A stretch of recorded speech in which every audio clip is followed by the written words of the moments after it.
todo microbio que entra adentro de la piel es captado por estas células. Agarran el antígeno, lo procesan y lo presentan al linfocito T colaborador o linfocito T helper en inglés. ¿Entendido? El helper es tan importante que son cualquier cantidad de subunidades que no estamos mencionando aquí, pero está en el libro. Estos linfocitos T helper se subdividen y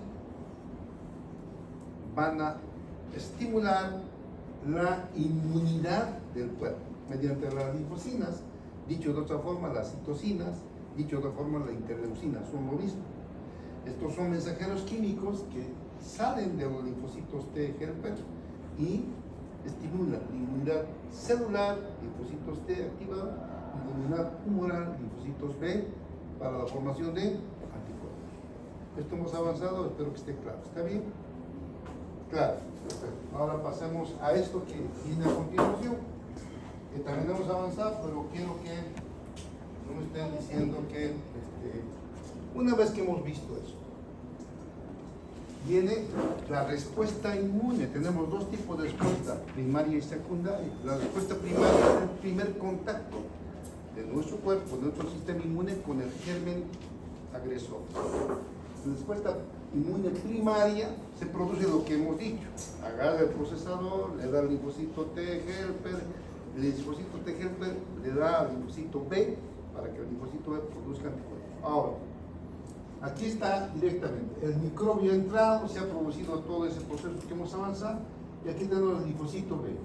El linfocito va a producir anticuerpos, son estos los anticuerpos, estos son los anticuerpos. Inclusive tridimensionalmente, molecularmente tienen esa forma los anticuerpos. Forma anticuerpos contra qué? Contra este microbio. Porque ya lo han procesado, el linfocito T helper ya le ha dicho, este es el microbio, y el linfocito B ya lo tiene la figura y lo está escaneando para ver cuáles son los lugares débiles y está preparando anticuerpos. En tanto está preparando anticuerpos, se divide este linfocito B y empieza a dividirse para defender el cuerpo. Pero ustedes verán, ahorita están preparando el cuerpo, ahorita están preparando la defensa, pero en tanto están preparando, están atacando, los microbios están diseminando. Y al diseminarse, ¿qué van a provocar? Fiebre, vómitos, tos, diarrea, depende de dónde van. Dolor de cabeza, el paciente no va a poder ni caminar. Pero su cuerpo está defendiéndose, está haciendo anticuerpos contra ese microbio que entró. Como no lo conocen, están estudiándolo, cómo vamos a hacer el anticuerpo. Entonces se dividen y forman anticuerpos. La primera camada de anticuerpos, después de unos 5 a 7 días, fíjense que tardan, no es inmediato. Entra el microbio y después de una semana recién tenemos anticuerpos. Y esos anticuerpos son IgM. No son tan específicos porque son hechos a la rápida, ¿entienden? ¿No? Hay que defender y le va a chuntar y hacen rápidamente anticuerpos. No son tan específicos, pero defienden a nosotros. Sin embargo, cuando están formando, hay uno que se va como célula de memoria, un grupo paralelo 2, a estudiar cómo va a ser la defensa exactamente. Y estos están produciendo IgM. Tarda en producir pero una vez que ya lo ha estudiado bien al germen, produce anticuerpos exactos para matarlo de un saque. Ya no necesita IgM, que son la chunta, ¿no? Aquí van directo. Entonces ya se han producido los IgM, que es la primera defensa, es la respuesta primaria, inmunoglobulina M, ¿no? Es la primera defensa. Durante este tiempo, pasado como unos 5 a 7 días, en 5 a 7 días el paciente estaba enfermo, con fiebre, internado, mal. Pedimos un laboratorio IgM, IgG, y nos sale IgM aumentado, IgG unito, IgM 20. Eso quiere decir que es un ingreso nuevo, no por estar formando IgM. ¿No? Pero, si digamos el paciente sale, ya sanito, caminando, después de 10 días sale del hospital, vuelve a echar el germen en 2 meses más o menos, o en 3 meses, vuelve a echar el mismo germen, ya tenemos virtud al linfocito B de memoria, anticuerpos exactos, anticuerpos bien hechos, ya no son anticuerpos a la rápida, sino anticuerpos realmente que de un saque los van a eliminar, y esos son la inmunoglobulina G, ¿está entendido? Entonces, apenas entra el microbio, ya no tarda una semana, horas, 1 a 3 horas, y tenemos cualquier cantidad de inmunoglobulina G. ¿Está entendido? Esto tienen que aplicar ustedes a la vida, porque esto es fisiología, pero lamentablemente en medicina, fisiología no te manejamos. Tenemos que manejar fisio. Por eso que yo, el que no sepa fisio, no va a probar fisio, porque si no, ¿qué clase de médicos vamos a sacar? ¿No? Entonces, yo, por ejemplo, viene el joven con fiebre, ¿qué será? Tifoidea, puede ser COVID, puede ser neumonía, no sé, pero le examino y pienso, a ver, tal vez sea tifoidea. Le pido laboratorio para tifoidea, para Paulo, ¿no? Pido, le sacan sangre, laboratorio para tifoidea, y el reporte me da IgG 3 unidades, IgM 50 unidades. ¿Eso es o no es salmonelosis, o sea, lo que yo he pedido? ¿Es o no es? Es decir, estás con fiebre. Ahora, ¿qué tal si yo pienso que es salmonelosis, le pido IgG, IgM, y me reportan IgG 50? IgM 1, ¿eso es lo que le está provocando la enfermedad? ¿Sí o no? ¿Ah? ¿No? ¿Sí o no? Julie, ¿por qué? Porque ya su organismo tiene anticuerpos ¿Y por eso la IgG está aumentada. ¿Y por qué no tiene fiebre? ¿O por qué tiene fiebre más bien? ¿Por qué tiene fiebre, vómito? Yo estoy pensando que es salmonela y me sale IgG 50, IgM 1. ¿Qué quiere decir eso? Que es otra bacteria. Que es otra bacteria, que no es lo que estoy pensando, es negativo. Y en eso se confunden muchos. Mire, un paciente, un amigo, estoy desesperado. Ha salido positivo para salmonela, mijito. Me han dicho que puede perforar el intestino. Sí, sí es cierto, la salmonela puede perforar. Mostrame el laboratorio, me muestra IgG. Arriba, IgM único. ¿Quién te ha dicho de ahí? El médico no sabe, solamente positivo, IgG positivo, ya piensan que es la enfermedad. No, IgG más bien es que está cubierto, que no tiene, que está más bien inmune contra esa enfermedad. ¿Entienden? Están captando esas preguntas, va a haber en el examen. Yo no les voy a decir, ¿cuánto es el valor? No.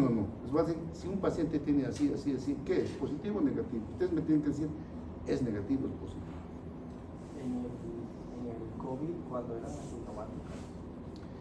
Ahora, el COVID es lo mismo. Digamos, en el COVID uno pide para el COVID IgG, IgM. Siempre pedimos. En el laboratorio, el laboratorista te dice IgG tanto, IgM tanto. Entonces uno tiene que leer algo tan sencillo, algo tan básico. ¿Ya? Pero entonces, cuando hay IgM, en el caso del COVID, que había gente que era asintomática, no necesariamente va acompañado de síntomas así muy fuertes, como una fiebre o como... No, te estás equivocado. Hasta aquí está entendido, vamos a ir a lo que estás dudando. Ya, si está entendido, pasemos a esto. ¿Sí que quieres preguntar? Eso le quería preguntar sobre el tema, digamos, del COVID. Cuando recién ingresaba al organismo, digamos, había personas que no presentaban síntomas hasta 2 semanas después, un mes después del ingreso de la enfermedad, no del virus. Ahorita vamos a eso es que la fisiología... En las pruebas que te hacían salía IgG, IgM. Sí. Para ver, muchas veces era el IgG cuando ya habías pasado la enfermedad, ¿no? Claro. Pero en el caso de, o sea, si estás teniendo un COVID, en el caso asintomático y no te has dado cuenta, si ya, tu IgM en ese momento puede ser alto, pero no tienes por qué tener fiebre. Efectivamente, es que si tienes IgM alto, estás pasando la enfermedad. Se está Con formando. independencia de que- La enfermedad está haciendo dar una fiebre. Pero si tienes IgG, ya no, esa enfermedad no es otra cosa. En el COVID ha salido así positivo uno que tenía ya COVID, porque ha habido COVID mutante. COVID-1, después el COVID no sé qué, el COVID número 4. Yo tengo 4 vacunas. En cada ola era otro COVID. Igualito, pero con diferente epítopo. ¿Qué es el epítopo, Yuri?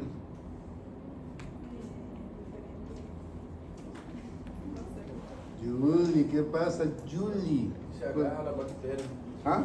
Que se agarra la bacteria para quemar los linfocitos Sí. para combater. Sí, no está muy claro. ¿Qué es el epítopo, señorita? Lo que se pega al anticuerpo. ¿Ah? Lo que se pega al anticuerpo. Lo que da la inmunidad, ¿no? Es la ropita que tiene. Se cambia de ropa el cangrejo, ¿no? Se pone un abrigo, después se pone uno de cuero, o sea, diferente, ¿no? Son epítopos. Ya. Atiendan, por favor. Esto es lo que pasa en la inmunidad de la vacuna. Aquí tenemos la vacuna. ¿Está bien? Le colocamos al canvas. Fíjense, estos son los antígenos. Puede ser COVID, puede ser influenza, puede ser cualquier virus. Estos virus no hacen daño, por eso es vacuna. ¿Cuál es la diferencia? En que ustedes ven un maldito que tiene sus armas, ¿no? Para matar, pero a ese tipo lo hacemos dormido, así como le presentamos, ahí está, este tipo es el que quiere venir a matar, y ahí está con todo lo que quiere matar, su cuchillo, ¿no? Entonces, armamos una defensa exacta. Ese no puede hacer nada porque está en coma. Ahí, eso es lo que hace la vacuna. La vacuna procesan en el laboratorio al germen y lo dejan tutti. O sea, no puede hacer nada. Entonces, estos gérmenes no pueden hacer nada. Igualito lo captan los linfocitos y hacen anticuerpos. Entonces, una vez que hacen anticuerpos, hay una memoria. Lo primero que hacen son anticuerpos IgM. Primero, en la misma vacuna, primero salen anticuerpos IgM. Primero. Pero en la memoria va a formar IgG. Entonces, fíjense en los días, 5 días, 10 días, sube la IgM. Es el primer contacto con el antígeno, es el primer contacto del germen con nosotros. Y durante este tiempo, de 5 a 10 días más o menos, es como el cuerpo se defiende y produce anticuerpos. Entonces aquí es donde hay sintomatología clínica, aquí, porque está defendiéndose. Pero una vez que baja al mes, miren, ya baja los anticuerpos IgM, bajan. Nosotros le damos otro microbio, segundo contacto con la dosis de vacuna. Y como es el mismo, entonces ya forma ¿qué? IgG. Pero miles de millones de anticuerpos en horas, 3 horas, 4 horas ya estamos cubiertos. Entonces, si estamos cubiertos de anticuerpos, ¿va a haber fiebre? No. ¿Va a haber vómitos? No. Va a estar cubierto la inmunidad. ¿Por qué en la vacuna nosotros nunca vacunamos? Primera vacuna, segunda vacuna, la próxima semana. No. Le damos tiempo para que mi cuerpo haga la defensa. Por eso la vacuna, la primera dosis, después de 2, 3 meses, la segunda. Así era en el COVID. En el COVID nunca era, ahora el próximo no. 2 meses después, recién la segunda dosis del COVID, la misma. Entonces se despertaba ¿qué? Anticuerpos IgG, que ya es la inmunidad. Ya tenemos inmunidad con 3 IgG. ¿Está entendido? ¿Alguna pregunta? Porque ya no lo volveré. Ya está el examen. Habiendo aclarado esto hemos avanzado, no vamos a repetir. Vamos a ver ahora los mecanismos de acción de los anticuerpos. ¿Ya? Los anticuerpos son tan importantes que pueden defendernos mediante ataque directo al germen y la activación del sistema del complemento. Entonces, estamos viendo 2 cosas, ataque directo y activación de un nuevo sistema, el complemento. ¿Cómo es en el ataque directo?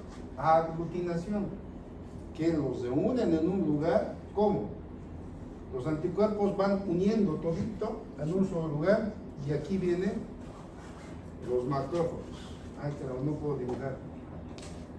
Bueno, se entiende, ¿no? Aquí los macrófagos y se lo comen los macrófagos. Entonces, para decir, aglutina. ¿Ya? Otro, precipita estos gérmenes para poder ir por todo el sistema circulatorio, tienen sus cargas y los va a alterar la carga y son capturados en el vaso, no pueden pasar, o sea, los precipita, los neutraliza. ¿Por qué? Porque los gérmenes, sus epítopos precisamente son los que hacen daño, con eso se entran a la célula. Una vez que se coloca el anticuerpo, ya no pueden hacer nada. Y finalmente, lisis. ¿Qué es lisis? Revienta. Entonces, es lo que produce. Aquí está la aglutinación, fíjense, el linfocito B está produciendo anticuerpos, ¿no? IgM, IgG.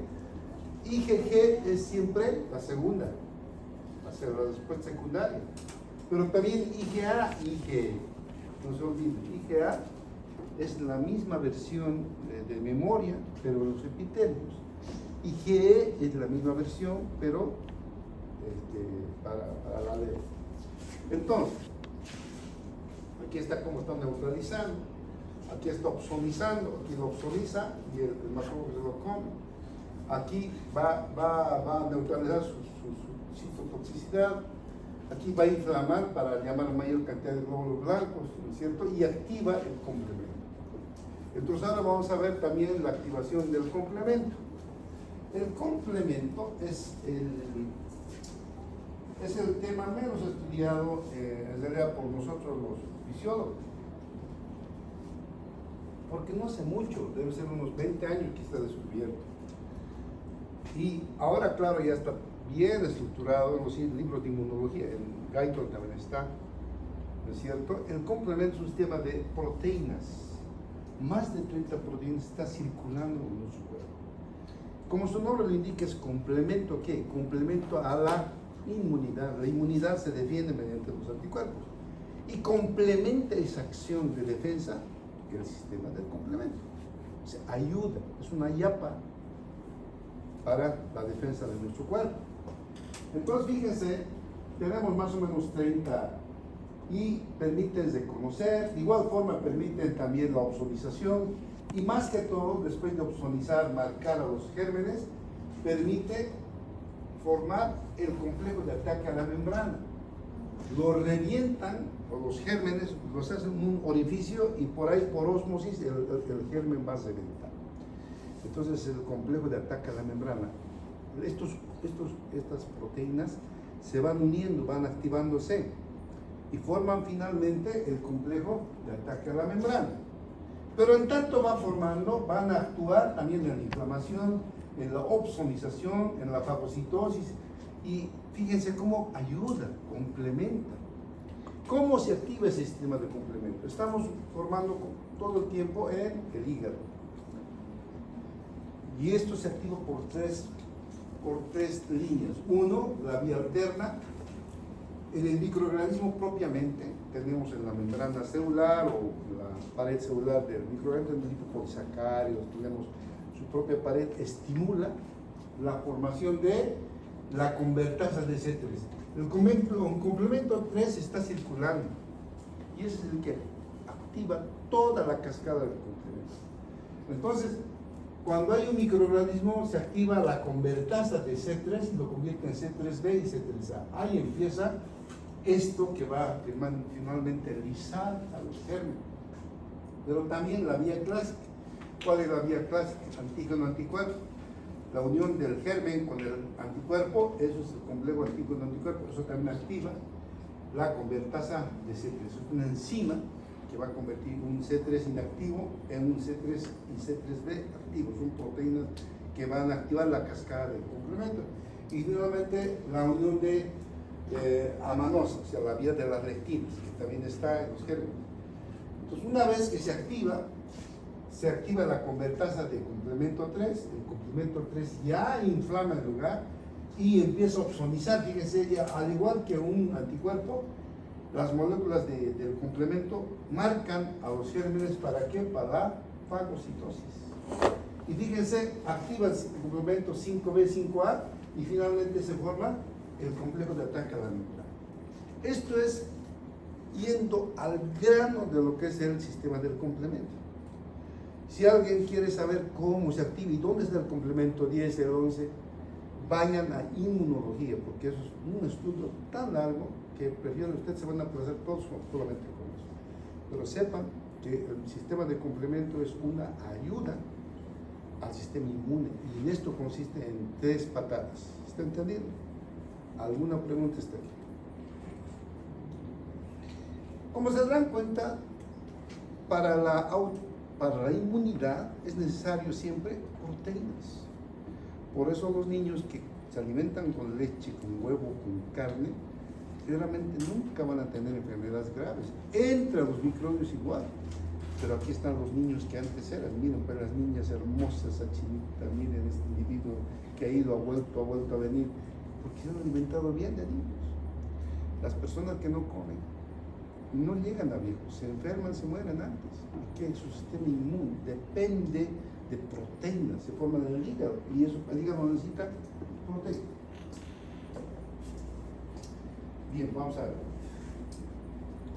Vamos a ver ahora los tipos de linfocitos, ¿no? Tenemos linfocitos, estos 3 están en el gallo. No son solo los 3, actualmente ya se ha saltado a 5. Ya, pero como estamos en el Guyton, nos vamos a quedar ahí. Ustedes van a ir leyendo más después en clínicas los que están apareciendo. Pero tenemos el linfocito T colaborador. En inglés, helper. Help, ayúdame, ¿no? El ayudador.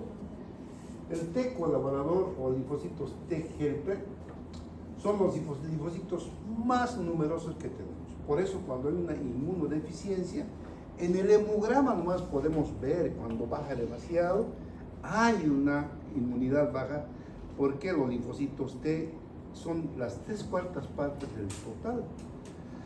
Entonces, se saca solamente por regla de 3, y si está muy rebajado, sabemos que hay una inmunodeficiencia. Entonces, estos T helper ya sabemos qué hacen. Fíjense, aquí está la célula entregando el antígeno, ¿no es cierto?, hacia al linfocito T helper. El linfocito T helper va a activar los linfocitos T citotóxicos, los killer y los supresores. O sea, activa la inmunidad celular, pero también la humoral, ¿ya? Entonces tenemos las células T helper. Las interleucinas, ya saben, son mensajeros químicos que producen los linfocitos T o CD4, que son los mismos, ¿ya? El factor estimulante. Ahora, aquí por favor quiero que vean. Tenemos 2 tipos. Hemos hablado de eso ustedes, del interferón, interleucina 2. Creo que está en el próximo, ¿ya? Pero vamos a ver. Fíjense, las células citotóxicas o células T killer son los linfocitos T activados, al igual que el anticuerpo que solamente va a un germen. El linfocito T activado es cuando él busca el germen que se reconoce ya está preparado, procesado para matar al germen que ha ingresado al cuerpo.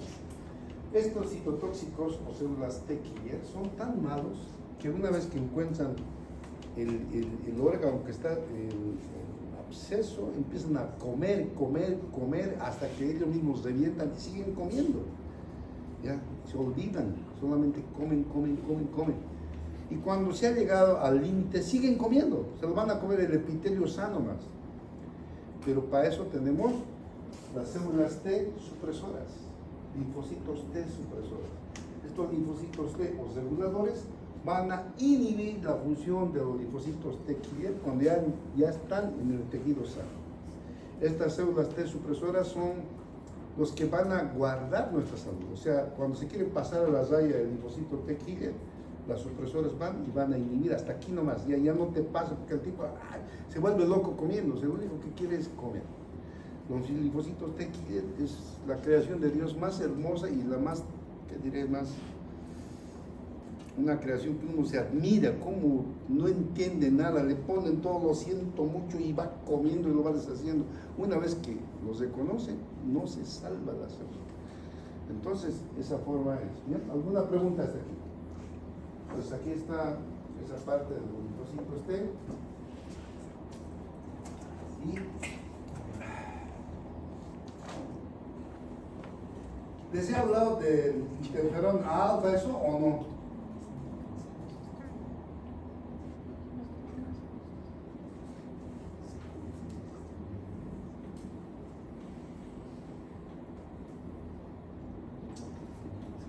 Aquí, ¿les he hablado, no? Del interferón alfa y de la interleucina 2.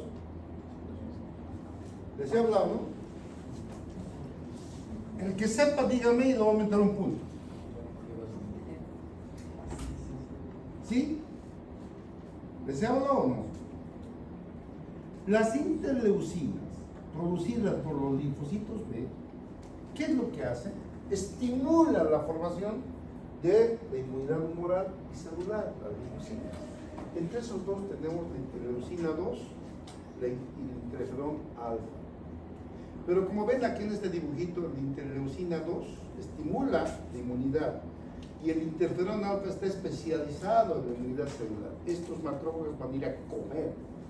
Por tanto, sabiendo fisiología, se ha creado sintéticamente interleucina 2 e interferón alfa. ¿Para qué? Las personas que están con cáncer, la inmunidad de ellos está baja. Porque todo lo que comen se lo aprovecha el tumor. El tumor se lo come y lo dejan sin nada al cuerpo.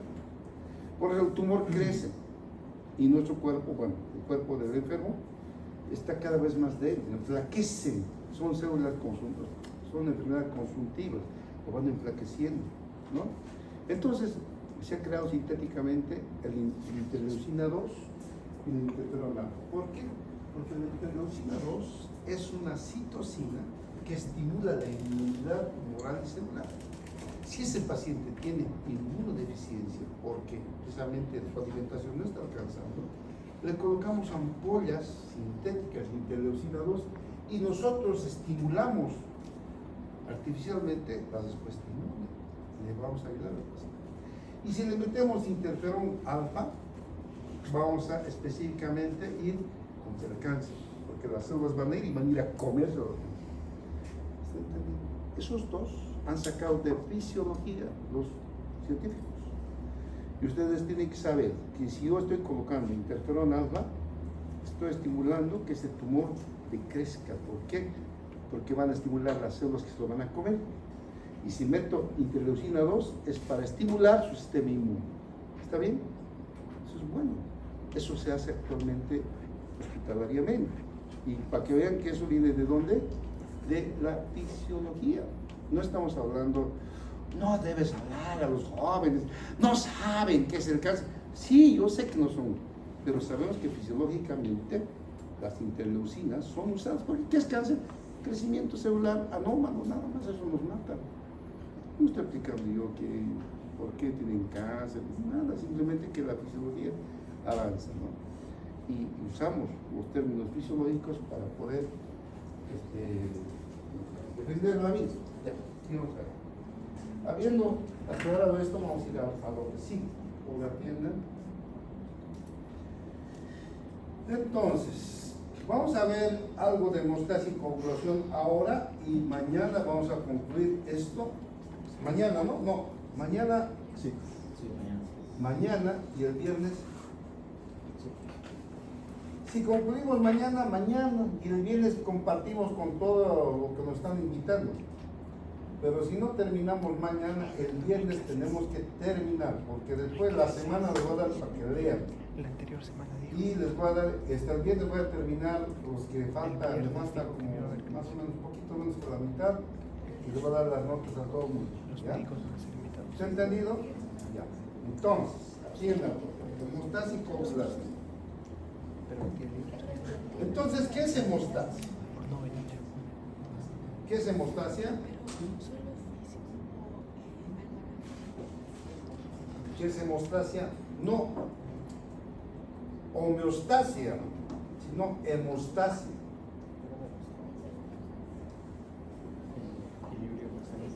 El proceso de formación de la plaqueta. No confundan la homeostasia, que sí Raúl sabe de memoria, con la hemostasia. Es muy diferente. La capacidad de los trondos y poder coagular. No, a ver, es Yuri.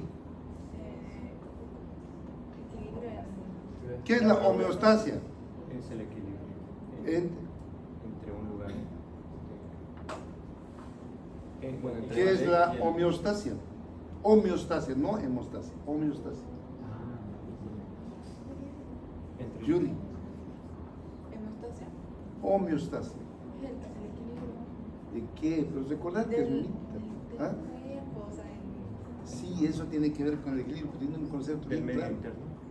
Sí, del medio interno. ¿Qué hay en el medio interno?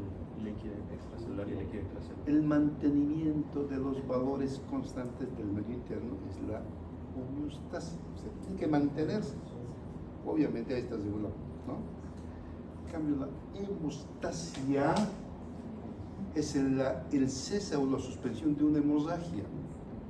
La suspensión de una hemorragia. Entonces, de un sangrado, cuando nosotros cortamos el sangrado, estamos haciendo hemostasia. ¿Está bien?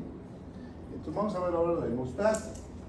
Para cortar, para suspender un sangrado, nosotros, el amado Dios, ha creado estos que se llaman las plaquetas. Fíjense, estos son plaquetitas cuando están inactivas. Aquí tenemos los glóbulos y ahí tenemos las plaquetas, ¿no? Pequeñitas, ahí están circulando junto con los glóbulos rojos, son más pequeñitas. A partir del megacariocito se disgrega en varias porciones. Las plaquetas no son pedacitos de pared, no, son como globulitos que tienen un contenido pequeñito, plaquetas. Y estas plaquetas, aunque ustedes no crean, están vivas, están circuladas. Aquí está el megacariocito y se divide en las plaquetas. Aquí son las plaquetas inactivas, están sin activar. Pero estas que se forman como estrella ya se activaron. ¿Para qué? Cuando esté estrellado va a taponar. En tanto no hay sangrado, cuando ven que está sangrando, se activa, ¡blum!, van a taponar. ¿Listo? Entonces, se activan cuando hay sangrado, ¿no? Entonces, fíjense aquí, está inactivo y aquí cuando hay sangrado, inmediatamente le aparecen como pseudópodos, ¿no? Listo para ir a tapar cualquier agujerito que se ha formado en nuestros vasos sanguíneos. Entonces, en esto, al inicio de la hemostasia coagulación, tenemos que decir, no me digan nunca qué significa. Tenemos hemostasia primaria y secundaria. Primaria es la activación de las plaquetas solamente, las plaquetas lo tapan, es la primaria. Y hemostasia secundaria es cuando aparece coágulo, que ya no es plaqueta sola, ahí ya es otra cosa que vamos a ver también hoy. Entonces, habiendo dicho esto, vamos adelante. Aquí tenemos la hemostasia, los pasos, ¿no? Fíjense los mecanismos de la hemostasia: el espasmo, formación del tapón plaquetario, el coágulo y la disolución del coágulo. Entonces, cuando se lesiona un vaso, sale sangre. Estos glóbulos son rojos y es lo que da color. Entonces, inmediatamente hay un espasmo vascular tratando de cesar, producto de esta lesión. Pero al lesionarse el vaso, las fibras de colágeno de la pared vascular va a activar a las plaquetitas, estos amarillos que están bien, están circulando ahí, ¿no? Se activan inmediatamente, se van a volver estrelladas, ¿no? Y fíjense, van a formar el tapón plaquetario. Y el tapón plaquetario ya va a ceder el sangrado, ya no hay más sangrado, pero todavía está muy lábil, no es un cierre así total, sino que tiene que formarse el coágulo. El coágulo ya es un cierre que es definido. Entonces, el espasmo es reflejo, ¿no? La formación del tapón plaquetario, al romperse el hotel se forma un tapón, las fibras de colágeno atraen, liberan ADP, ¿no?, local, atraen las plaquetas, se activan y lo van a formar el tapón plaquetario, que es previo al coágulo. ¿Está entendiendo? ¿Quién no ha entendido? Creo que me están ahí sacando cero en el examen porque les vamos a dar de aquí a 2 semanas un examen. ¿Listo? Los que les gusta medicina se van a sacar, no diré 100 porque por ahí siempre la van a pelar, pero mínimamente se van a sacar 80, 90 porque es bonito. Todito esto, ver, circulatura, qué bonito. Y memorizar es hermoso porque cuando ustedes eso se memorizan, entienden que en el hospital no es necesario a ver qué ya saben de entrada, ya saben. Eso se queda, ¿ya? Vamos a ver el mecanismo del tapón plaquetario. El mecanismo del tapón plaquetario, atiendan por favor, eso todo es fisiología. Ya les he dicho que mi compa es un estudiante, ahorita es el mejor médico que hay en Brasil ahorita. Y ahí tienen han visto, ¿no? Fisiología pura. Y claro, él sobre eso ha estudiado clínica y ahorita es lo mejor.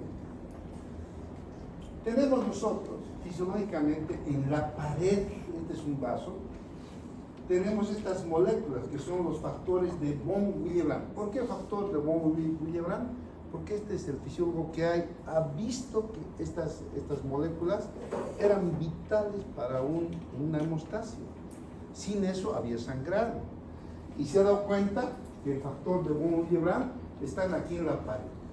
Entonces, en la primera fase de la hemorragia, se lesiona, sale la sangre, el colágeno, ¿no es cierto?, atrae las plaquetas se acumulan, se levantan sus manitos y van a tapar, pero tienen que agarrarse de algo, porque hay algo en la pared, tiene que haber algo, y ese algo es el factor de von Willebrand. El factor de von Willebrand une las plaquetas con la pared.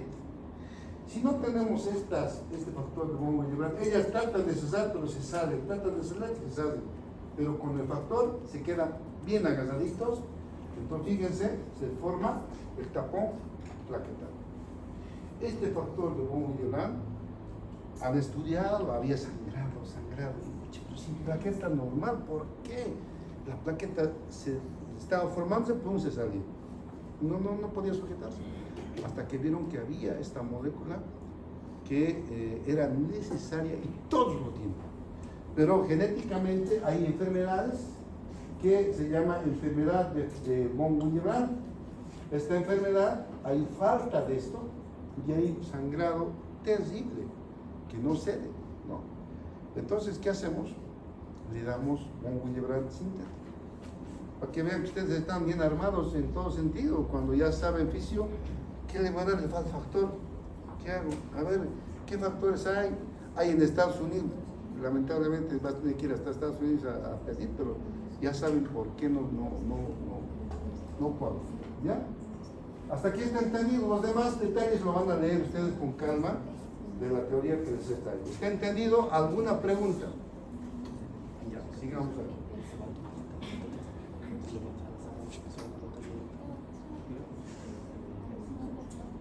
Entonces, el tapón plaquetario es tan importante, que si yo, este individuo, ¿cuántas veces habrá estado con alguna corteja? Me voy de aquí, Paulo, no te vayas, mi amor, no te vayas. Le agarran las manos, ¿lo ven? Y no se dan cuenta, le miran, no hay nada, pero miran un poquito más y hay puntitos. Aparece en el jaloneo, ha aparecido puntitos. Pero lo ven ese rato, dentro de unas horas, mañana ya no hay más. Se han desaparecido los puntitos. ¿Qué ha pasado? Cuando hay adquisición de tejidos, los capilares, que son chiquitos, se rompen. ¿Y quiénes?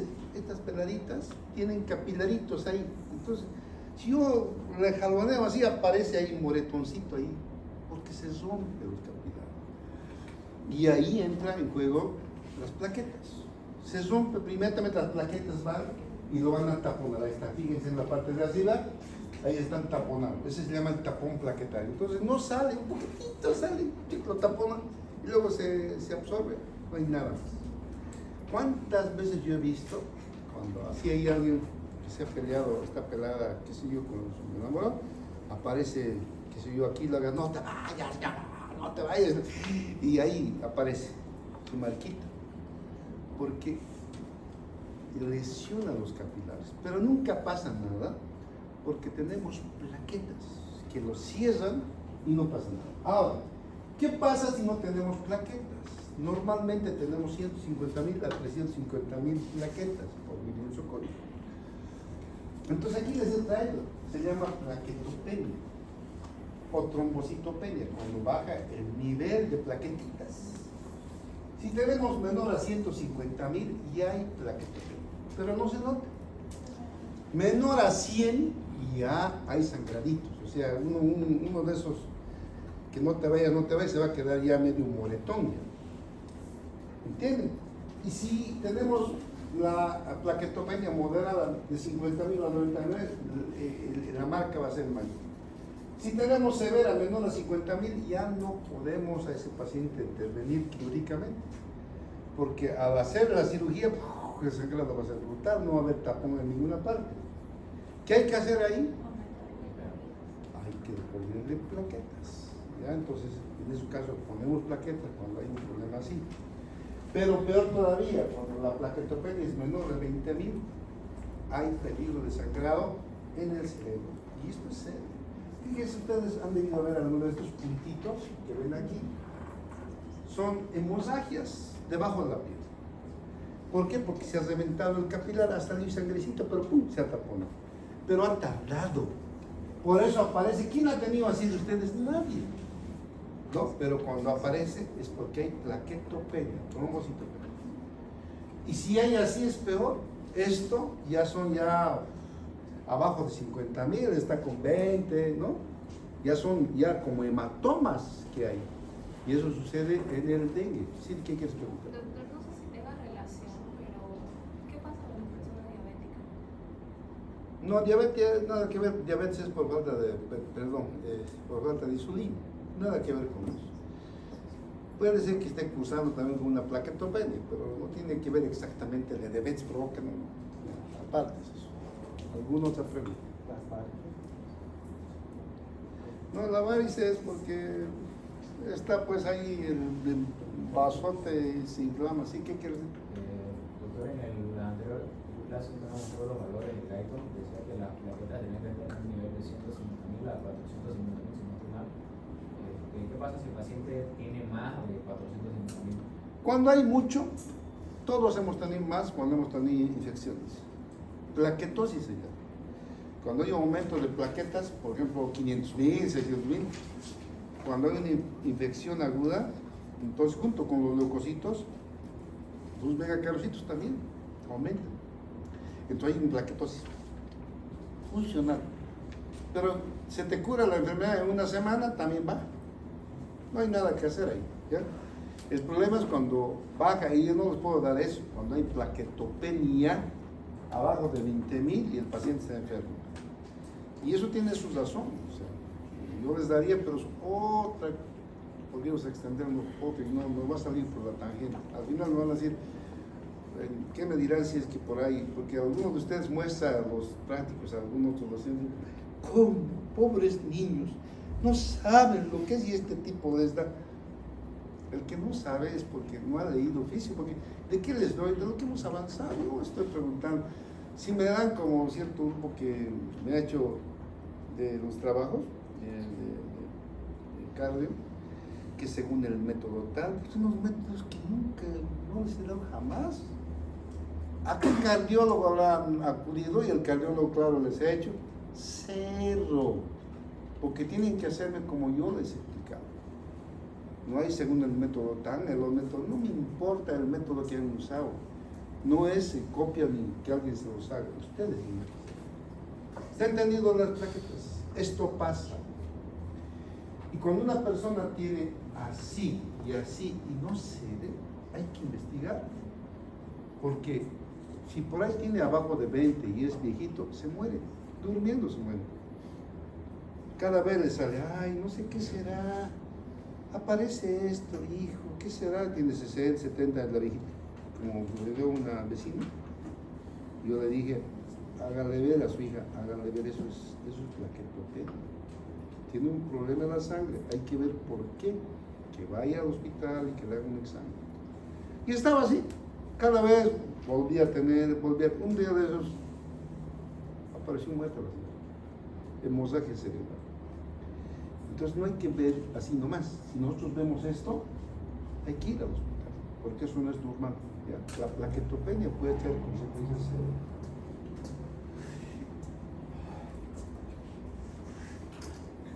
Bien, vamos a ver la formación del coágulo. Entonces el coágulo, 15 a 20 segundos después, fíjense, aquí tenemos un vaso, se ha lesionado, aparecen primero las plaquetas y luego se forma el coágulo, un coágulo de fibrina.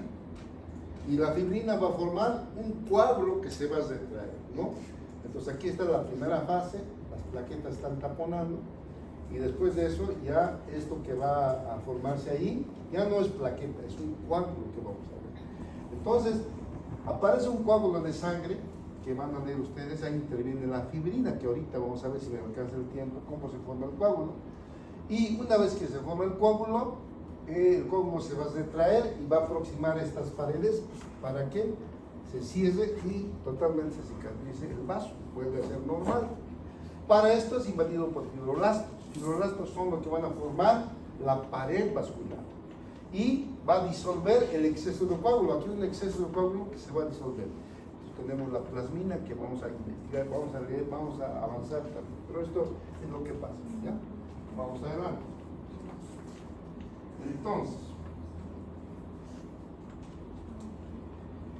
en el mecanismo de la coagulación de la sangre tenemos esta teoría básica. Esto les quiero dar antes de irnos. Y vamos a quedar aquí, no aquí precisamente, no más vamos a ver, pero eso vamos a repetir de nuevo, cosa de que ustedes estén bien claros. La coagulación es importante. Y la coagulación que les estoy trayendo es una coagulación fisiológica del libro, pero en 3 diapositivas. ¿Qué más no quiere? ¿Qué más no quiere que estar leyendo 4 o 5 hojas en el libro y con diferentes nombres? En 3 patadas aquí, más o menos me estoy comportando como él, que ha ido, ha vuelto a venir, ha vuelto a ir y sabe bien el camino, así no. ¿Ya? Fíjense, en la coagulación de la sangre, nosotros en nuestra sangre tenemos el equilibrio hemostático. Tenemos sustancias procoagulantes y anticoagulantes. Están circulando sustancias procoagulantes que tienden a la coagulación y anticoagulantes. Entre los dos hay un equilibrio. Entonces, entre los procoagulantes está la tromboplastina 3, que es un factor, los factores de coagulación 5, 8, todos estos que vamos a ver ahorita, la vitamina K, el fibrinógeno. Estos son los factores procoagulantes. Y los anticoagulantes, la antitrombina 3, que también está circulando para que no se coagule. Por eso es que no se puede, una persona no puede estar todo el tiempo sangrando internamente, se cierra porque tenemos anticoagulantes y tenemos procoagulantes. El plasminógeno, la trombobulina y la heparina sulfata. Entonces vamos a ver esto. Vestito más y aquí vamos a quedar. El sistema de la coagulación ya está construido por los factores de la coagulación. Aquí están los factores de la coagulación, desde el 1 hasta el 3, fibrinógeno, protrombina, ¿no? Estos factores efectivamente ustedes lo van a tener, pero a mí me hacían de memoria. ¿Y para qué me ha servido? Para nada. El factor convertina, Stuart, de memoria me lo sabía. Y en campo, y sin embargo no sabía cómo era la coagulación en verdad. Entonces, estos factores intervienen en la coagulación. Ahora vamos a aprender cómo intervienen. Tenemos la cascada de la coagulación que se activa por 2 vías. La vía intrínseca y la vía extrínseca. Como su nombre lo indica, la intrínseca es dentro del vaso. Cuando el vaso se daña, el vaso activa la coagulación. Y la vía extrínseca es en la región tisular, donde se ha dañado el vaso, el tejido activa también la formación de un complejo. Este complejo se llama el activador de la protrombina. El activador de la protrombina va a convertir la protrombina en trombina y el fibrinógeno, que es así, viene como una soga y viene la trombina y lo corta en monómeros de fibrina. Los monómeros de fibrina van a ir acomodándose como si fueran ladrillitos y van a formar una malla, se unen entre los monómeros, van a formar una malla donde se van ahí, es una malla que se tiene los ojos blancos, proteínas, y lo va a taponar. Entonces, este es el meollo, aquí van a llegar todos. Fíjense, la vía extrínseca e intrínseca llegan aquí, al activador de la protrombina, ¿no? Aquí está la vía intrínseca, aquí está la vía extrínseca. La protrombina se convierte en trombina, la trombina escinde la molécula de fibrinógeno que es larga en moléculas de fibrina, la molécula de fibrina se va uniendo y forma una malla donde va a taponar nuestro vaso que está sangrando. Sí, digo. O sea que la fibrina, o sea, en todo caso, la fibrina es como el sostén de las plaquetas, o sea, ahí van a dar. La fibrina O sea, no tiene que ver con las plaquetas.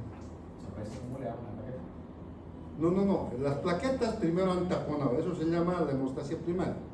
Pero ahí está tapadito nomás, no se ha formado esta malla. En la segunda parte se forma la coagulación. Esta es la segunda fase. La coagulación requiere de moléculas de fibrina. Ahí están también las plaquetas, pero ya ellos ya no tienen que ver mucho. Han taponado primero, nada más. Ahora ya viene lo serio, por decir ya el taponaje completo. Primero era superficial, no han taponado, por decir, con algo sencillito, pero ahora después tienen que hacerlo con una malla que ya va a crear pared. Eso es esto. ¿Sí? Entonces esta parte está, creo que está ahí los factores y estamos viendo que todos convergen a esto, a la formación del activador de la proteína. Los dos factores, la vía intrínseca y la extrínseca. Entonces, necesito más y nos vemos aquí, fíjense. Les voy a mostrar esto para...